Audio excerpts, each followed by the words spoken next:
Elvira Meets Vincent Price, Issue 3, published by Dynamite Entertainment. In this issue, Elvira, Mistress of the Dark, and the ghost of the late Vincent Price continue their mission of finding a cursed film that is connected to the Egyptian god Amon-Ra in order to save the world. Because in a manner similar to the ghost girl Samara from The Ring, watching the movie causes a curse of supernatural proportions to be unleashed.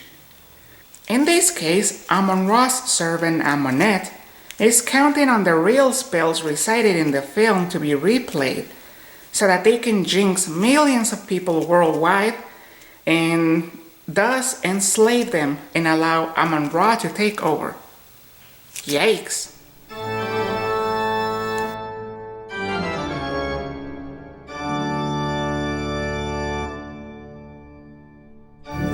Elvira and Vincent travel to Cairo, Egypt, in order to meet with Vincent's old friend Ahmed, who is in possession of an ancient scroll that Amonet needs to achieve her master Amon-Ra's goals.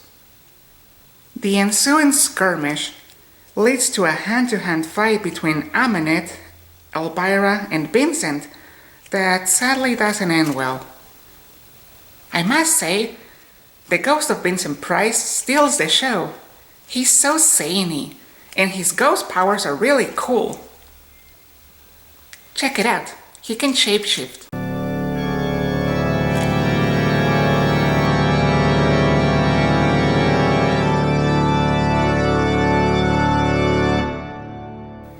The comedy moments also made this book a blast to read.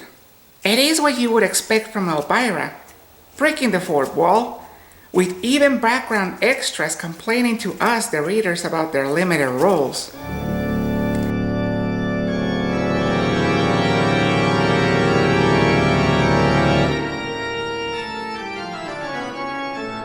One of the funniest moments for me was when Elvira and Vincent first arrived in Cairo, and Vincent jumped out of Elvira's suitcase and Elvira's lingerie flew everywhere. I don't know why that just made me chuckle. Excuse me. I don't know why, that just made me chuckle.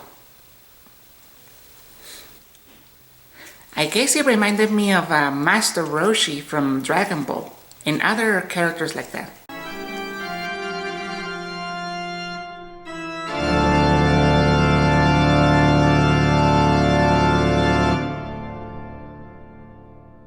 There was a part where they referenced an older story called Elvira's Inferno that was very interesting and had possible foreshadowing to the ending of this story.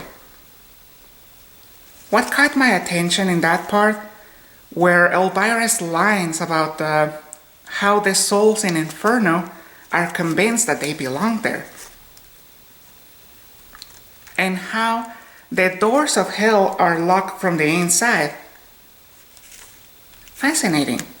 So basically, you're only in hell because you want to be there, because you feel guilty about it, and you think you should be punished. So, if you don't believe so, you can easily escape from hell.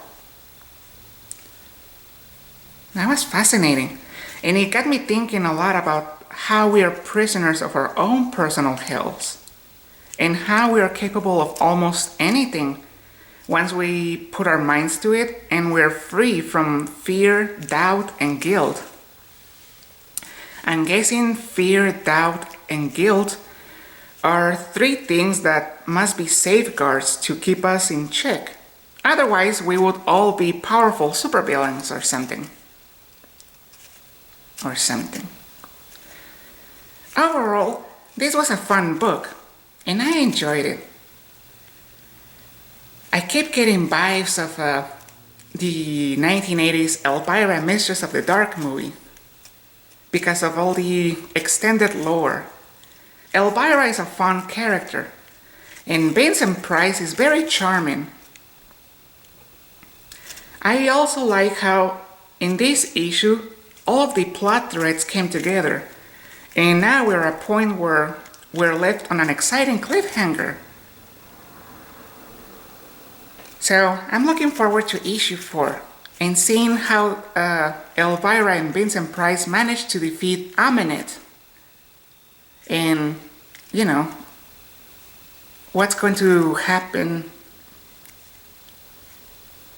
And also, I don't really want Vincent Price to go away. I get that if they defeat Amenet and Amon-Ra, Vincent's unfinished business will be over, and as a ghost, he's going to have to return to the afterlife. But he's just been so much fun. I was hoping that he will become Elvira's permanent psychic. But that's unlikely. Oh well. So, final rating. Munch it!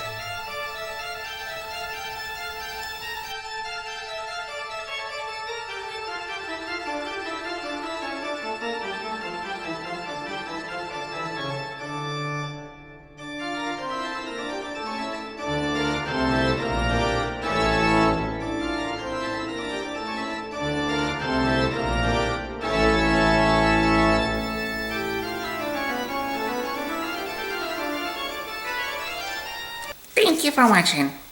See you next time. Au revoir.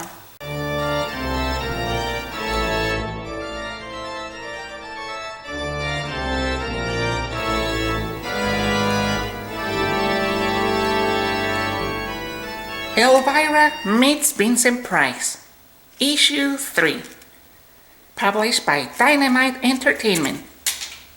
Oops.